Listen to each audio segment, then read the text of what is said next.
Hi everyone. So this is the recorded lesson on relative clauses as I promised. I'm sorry I'm a bit late with it, but I've been still sick and today is the only day that I haven't been coughing every 5 minutes. So relative clauses. As you can see here, we have two kinds of relative clauses. The first is what we call defining clauses, and the second is what we call non-defining.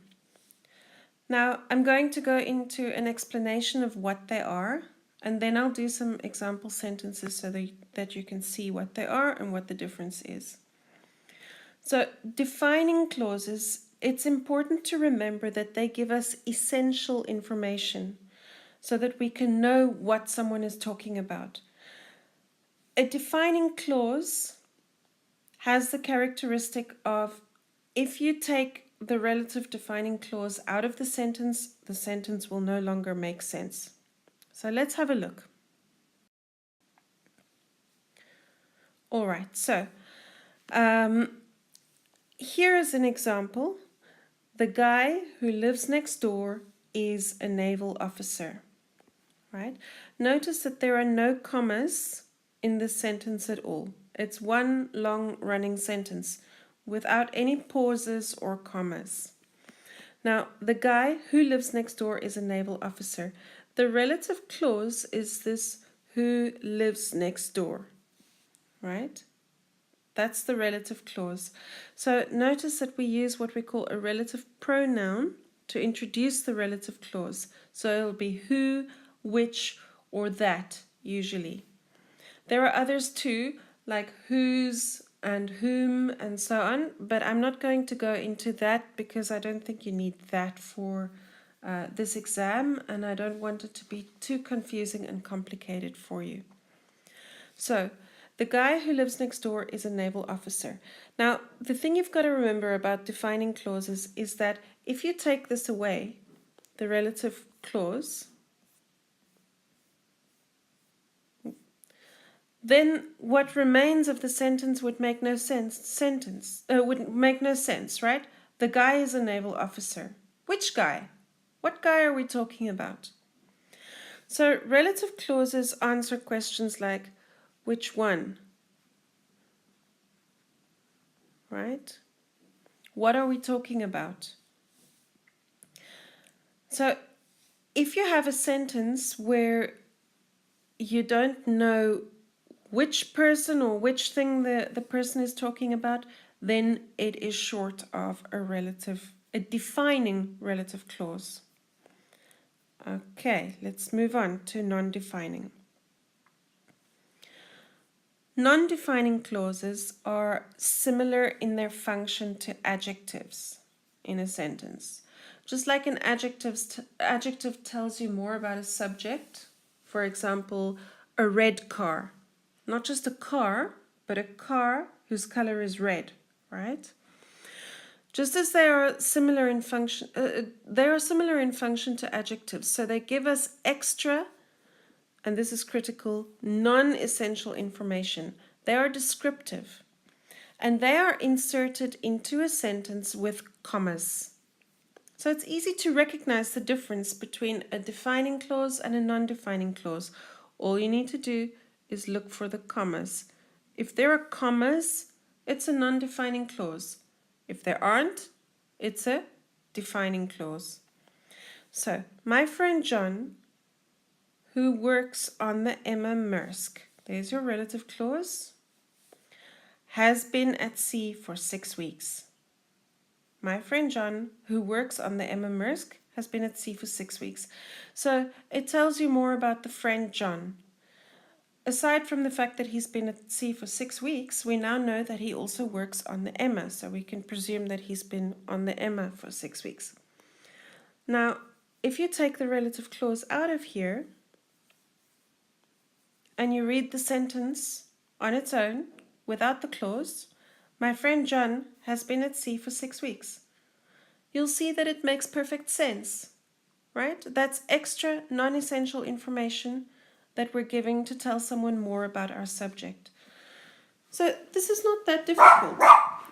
Oops, sorry, that's my dog barking. My apologies, my dog heard something outside and started barking. Okay, so my friend John has been at sea for 6 weeks. Makes perfect sense without the relative clause. Now, in relative clauses, when we define or describe something, we use a relative pronoun.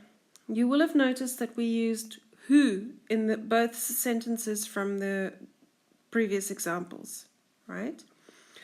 So we use who as a relative pronoun to introduce people, right? To define the subject. So we use who for people, never for things. I can never say the house who is haunted, right? Or the ship who is fast. We use which for things, but never for people. So we can say the ship which is fast, but not the captain which is on board. Never. So we use who for things and which for people. Now, where it becomes confusing is that we can also use that sometimes. We can say the captain that gave the order, right? Or the ship that sailed the transatlantic route, right? But we can never use that in non-defining clauses, only in defining clauses. That is a kind of an informal relative pronoun that we use mainly when we speak, not so much in writing, and when we speak informally. Remember that when you want to be formal, it's always better to use who for people and which for things, and to keep that for informal defining clauses. We never use that in non-defining clauses. Now, we also use where for places. Where is a little bit different from which and who. Why? Because it acts almost like a relative adverb, like a relative, like the relative pronouns who and which modify the subject or the noun. Where describes or defines the action in the sentence, not the noun like which and who. So we always need a pattern of where plus a subject plus a verb. You can never have where followed directly by a verb. And I'll show you an example. Here we have two sentences. The galley is the place where the food is prepared. Right? Here's your relative clause, where the food is prepared. You'll see you have where, then you have your subject, and then you have your verb, right? So this is a non-defining clause here. It's non-defining. The other one is the galley. This is a defining clause. The galley, where the food is prepared, is always clean. Now, look here. Where, the subject, which is the food, subject of the clause, and the verb, which is prepared. If we take the subject away and we follow with a verb, the galley, where is prepared, is always clean. It doesn't make sense, right? Now, I often get students who give me sentences like, the place where is the bank? Right?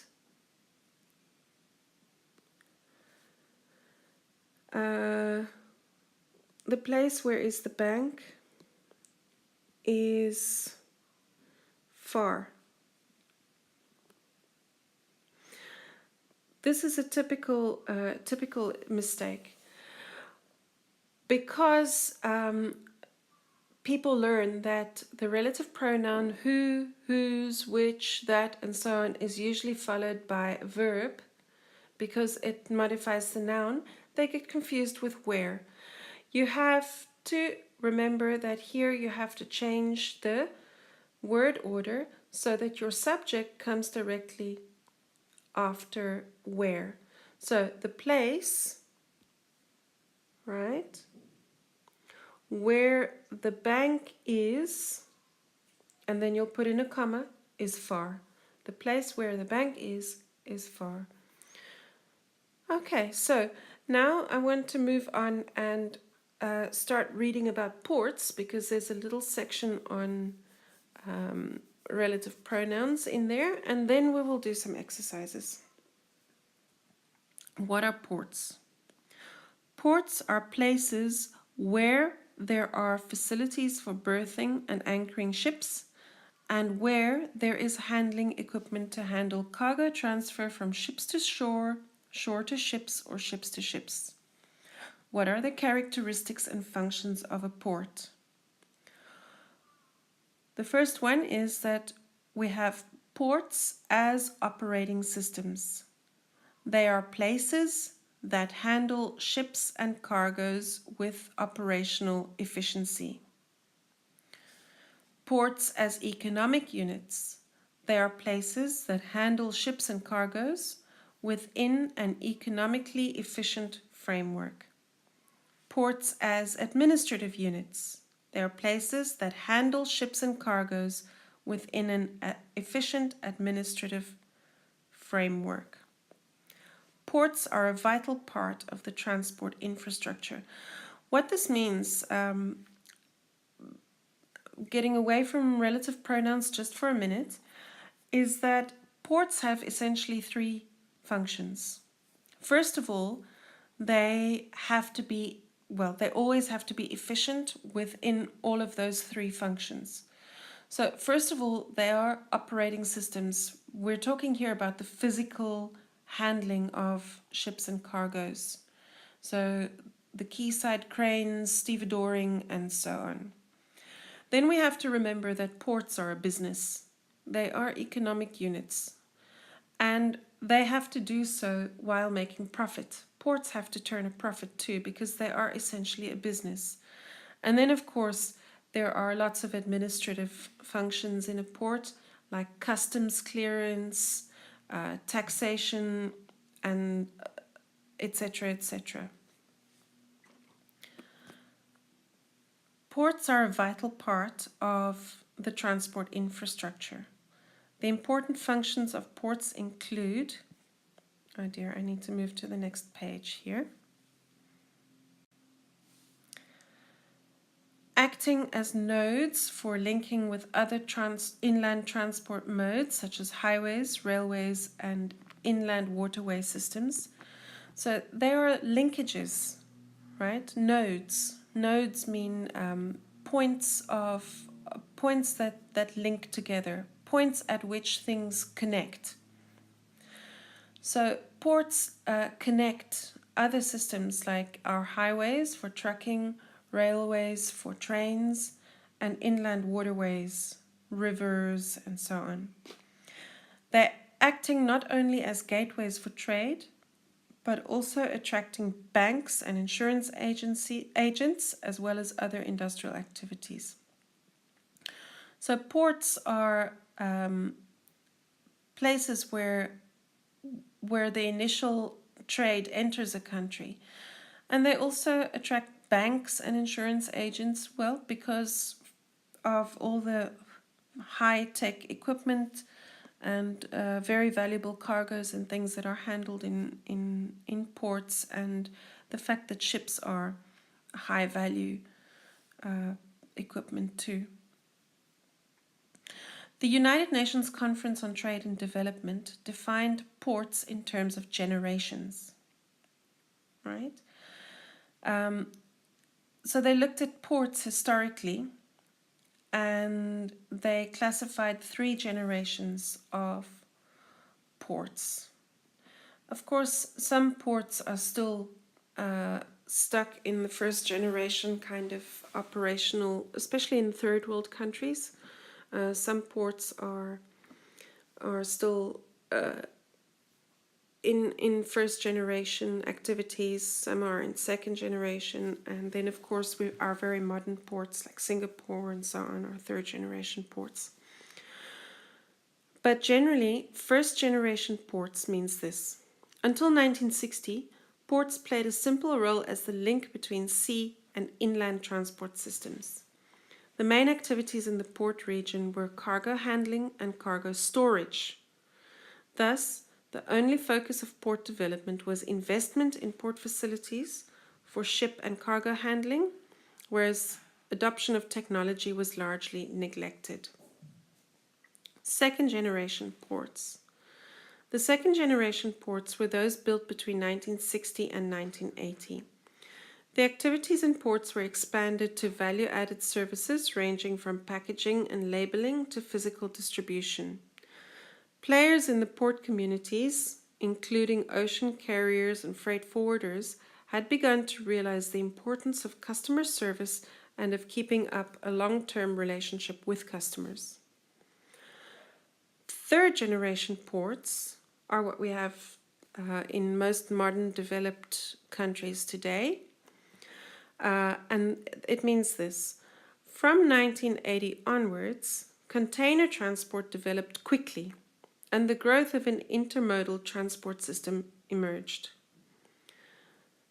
The container transport chain had linkages to form an international network, which was enlarged to include logistics and distribution services. In third generation ports, customer service requirements were analyzed in detail, and ports were actively engaged in marketing related activities. So containerization is the thing that made ports quickly develop and also develop their business model, to change their business model slightly. So they are now more commercial. They have marketing related activities and things that they didn't have before. Increased ship size has led to the division of container ports into 3 segments. Sorry guys, but segments here in my other notes, it broke the program broke the word into 2 parts, but it should just be 1 word. This realigned and it kept the dash for some reason. Increased ship size has led to the division of container ports into 3 segments: hub ports, feeder ports, and direct call ports. This is very important to know, is that we have 3 different kinds of ports: hub ports, feeder ports, and direct call ports. I'm not going to go into a long explanation of this right now, because I'm going to leave that for the actual class, which you will have right before your test. Under these diversified port service market segments, the balance of power has moved in favor of shipping lines, which can exert pressure on ports to improve productivity and capacity. Use of dedicated terminals has also become a popular practice in the maritime industry. Dedicated terminals is another thing that you need to know. These are terminals dedicated to a certain shipping company, and usually to a type of cargo as well. Liner shipping companies consider port terminals as part of their international networks of transport and logistics services. A relatively recent development in Rotterdam is a typical example. Maersk now has its own dedicated terminals there. Right, so Maersk has dedicated terminals for its liners, which are usually As you know, liner ships are usually cargo liners are usually container vessels, right? So these are dedicated container terminals usually. Now, to continue with the reading, this is good for the port in question as well as the country it's located in. A shipping company with a long-term commitment to a dedicated terminal is less inclined to switch to alternative ports of call. What this means is that having dedicated terminals is very good for the country that the dedicated terminal is in. Why? Because this creates a long-term commitment. Companies stay in that port because they have to pay for the costs of constructing and setting up this dedicated terminal. This is a huge financial commitment for them. So they commit to staying there for the long haul. And it's very, very difficult for them to then change to a different port of call in another country.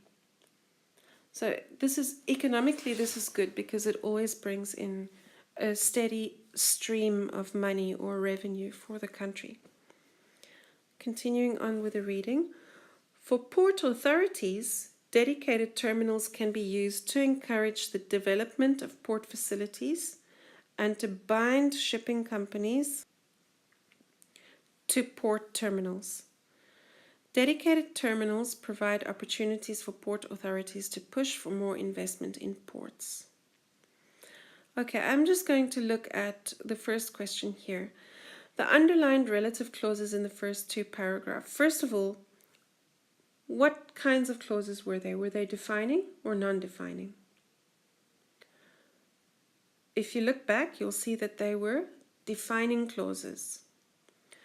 Now, why did we use where in the first paragraph and why did we use that in the second paragraph? And can you put a verb directly after where? Explain. Now, I explained to you the use of that and I explained to you the use of where. So I'm not going to give you the answer here, but I want you to think back to what I said. And if you can't remember, go back to the explanations on that and where and listen again and try and answer this question. Okay, let's do some relative clauses exercises. Okay, in this exercise, we have some sentences. I'm sorry, they're not extremely clear. And the instructions are to join the sentences using which or who to form non-defining clauses. Use the correct punctuation. Now, non-defining clauses, you will remember, have commas, and you'll remember that we use which to refer to things and who to people. So the first thing you've got to do is ask yourself, is it a thing or a person that the clause is referring to? So let's have a look. Number 2, this year's guide to Nautica Hellas was sold out in no time. It contains some very interesting information. Okay, now we use a relative clause in this kind of situation to avoid repetition, to say something more quickly and more easily. So we're going to start with this year's guide to Nautica Hellas. That's our subject, right? And this is the extra information that we need to put in, right? This is the non-essential information. So we're going to start with our subject. This year's, and forgive my writing, but I'm writing with my finger on an iPad screen, so it's not that easy. This year's guide, it's not easy to be neat, to Nautica Hellas. Now remember that we have to have a comma because we put the non-essential information in between commas. And Nautica Hellas is obviously a publication, right? It's a guide, so it's a which. It's not a who. Which contains some. I'm going to shorten it. Don't do this in your test, but I'm going to shorten it so that I've got space. Some interesting. Please don't do this in your exam. Info, not information, will be sold out. Will be sold out in no time. Please don't shorten like that. But I wanted you to see where the commas are, right? Pay attention to your punctuation. Pay attention to contain some very interesting information. Why do we not include the it? We don't say this year's guide to Nautica Hellas, right? It which contains, or which it contains. We eliminate the it because Nautica Hellas is our subject for our sentence, including the relative clause. If we include it, we have two subjects, right? And it no longer makes sense. So, this year's guide to Nautica Hellas, which contains some interesting information, comma, will be sold out in no time. Okay. The Hellenic shipbuilders launched the world's first nuclear cruising ship. The Hellenic shipbuilders have always been pioneers in ship design. Now, first of all, is it a which or a who? They are pioneers in ship design. Only people can design ships. So it's a who, right? So here we'll say the Hellenic shipbuilders, right? That's your subject, right? We cross out the second subject.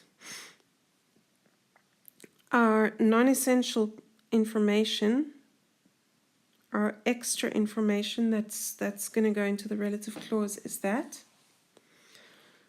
Okay, so now we can say the Hellenic shipbuilders. I'm going to shorten again because this is small and I need space to write with my big fat finger. The Hellenic shipbuilders, right? Who, there's your relative pronoun that you need to put in. Then, have always been pioneers.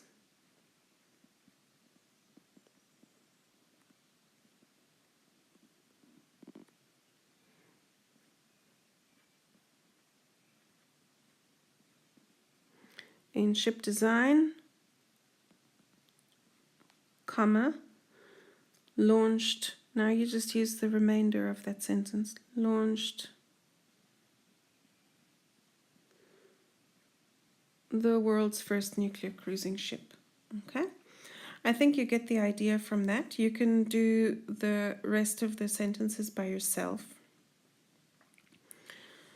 Okay, so moving on to the next exercise.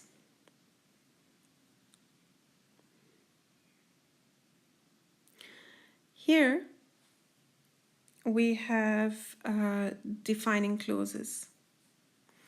So, the shipping agent is always in his office on Sundays. He works for K-Line.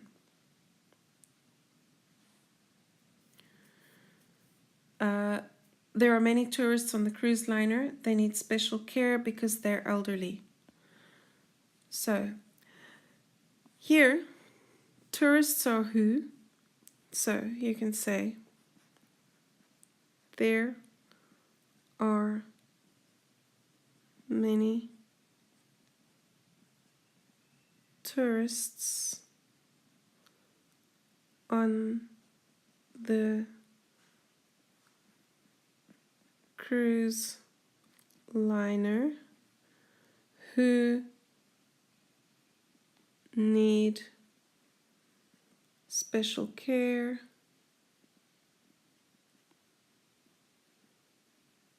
because they're elderly, right? So notice that because this is a defining clause, right? You do not have commas there, right? We never put a comma before the relative pronoun in a defining clause. Number 2, boxes are which, right? Notice that you can use that as well, because we can use them interchangeably, but remember that we use this in informal language. So let's keep this in proper English, a little bit more formal. You, the more traditional way, should carry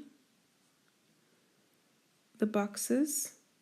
Now, the boxes are your subject, so you have to use which or who, which or that, which are marked fragile carefully. You should carry the boxes which are marked fragile carefully. Carefully comes at the end because it is an adverb. It tells you how to carry the boxes, but the boxes are defined. So, and the relative clause, the defining relative clause, is what makes the boxes make sense. So you need to have this word order. You should carry the boxes which are marked fragile, right? Because which are marked fragile has to refer to the boxes. If you cannot say you should carry the boxes carefully which are marked fragile, because then the relative clause is too far away from the subject that it defines. Okay, and then the sentence begins to not make so much sense anymore. Right, so now when it comes to the test, you need to be able to do 2 things. First, you need to recognize the difference between defining and non-defining clauses. You need to be able to identify which one is which. The clue there is the commas. The second one is you need to join 2 sentences with a relative clause. And this exercise is going to be a little bit difficult because there'll be defining and non-defining ones mixed, and you will have to figure out which is which. So you have to ask yourself, is it essential information or is it just extra information that makes the sentence more descriptive? Right? If you have any questions, we still have one more class, and I can go through that at that time. Okay, good luck and see you next week.